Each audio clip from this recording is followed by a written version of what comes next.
Ardoqli shoirimiz Hamid Olimjon yozganidek, novdalarni bezagan g'unchalar bu gal hayot nomini ko'proq ta'kidlayotgandek tuyuladi.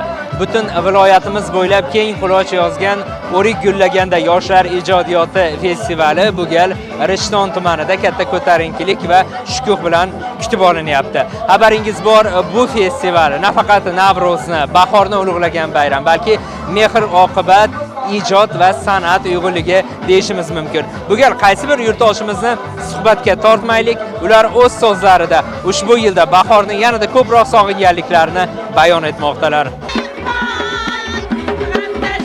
Yangi kunning nishonasi, qish qirovli kunlarning ustidan qilingan g'alaba nashidasi. O'rik gullaganda ikkinchi yoshlar ijodiyoti festivali ana shu shukuhli lahzalarning darakchisidir. Bu gal festival Rishtonga bag'dodlik hamda buvaydalik yurtdoshlarimizni ham chorladi. Tadbirda viloyat va tuman hokimliklari vakillari, o'quvchi yoshlar, madaniyat va ma'rifat sohasi xodimlari, nuroniylar va faxriylar jam bo'lishdi. Shu kuni O'rikzor bo'ylab xalq ijodiyoti namunalari, kitoblar, liboslar, milliy hunarmandchilik mahsulotlari kabi turli yo'nalishlardagi ko'rgazmalar joy oldi. Oshpazlar o'z mahoratlarini namoyish qilishdi. Xalq dastalari, madaniyat uylari ansambllari, xushovoz xonandalar ijrosidagi kuy-qo'shiqlar ko'ngillarga bahoriy kayfiyat ulashdi. Umuman olganda erta bahordagi barcha bayramlar insonga kayfiyat bag'ishlaydi. Bugungi kunda mana O'zbekiston Respublikasi bo'yicha Navro'z umumxalq bayramlari joylarda, har joylarda bo'lib o'tmoqda. Biz ansamblimiz bilan Tabassum Ashlo raqs xalq ansambli bilan folklor qo'shiqlarini chiroyli qilib tayyorlab kelganmiz. Mana ansamblimiz ijrosida eshitib turibmiz. Yangi repertuarlar ham bormi bu bayram? Albatta yangi repertuarlar bor. Yangi qo'shiqlar bilan kelingan. Mana xudo xolasa katta sahnamizda ham yakkaxon ijrodagi qo'shiqlarimizni ham ijro qilib berishadi yigitlarimiz.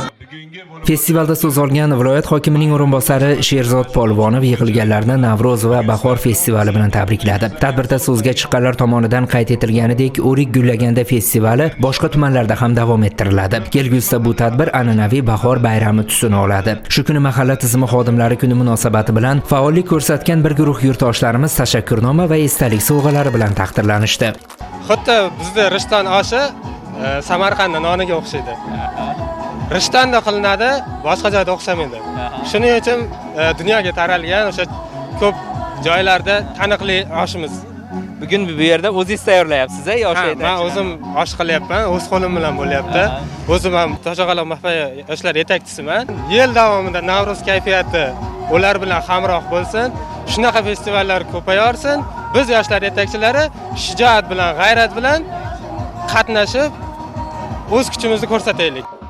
Festival doirasida bahor mavzusidagi rasmlar tanlovi, non rizq ro'zimiz shiori ostida ko'rgazma, sport bellashuvlari o'tkazildi. Ularning har bir chiqishi qiziqarli va bahslarga boy o'tdi. Navro'zni tarixini kimdan bilishimiz mumkin? Albatta biz mana shu kitobdan o'qib, avloddan avlodga tariximizni yetkazishimiz kerak. Yangi kun, yangi hayot, yangilanish davrida yangi O'zbekistonimizda ilohim birinchi o'rinda tinchlik bo'lsin, osoyishtalik bo'lsin. Mana shu tinchlik va osoyishtalikni qadriga yetadigan kitobsevarlar, kitobxonlarimiz ko'paysin. Festival tadbirlari oqshomgacha davom etdi. Qiyg'os gullagan o'rikzorlar, xalq laparlari, bolajonlar kulgisi, nuroniylarning duosi ila yanada fayzli tus oldi.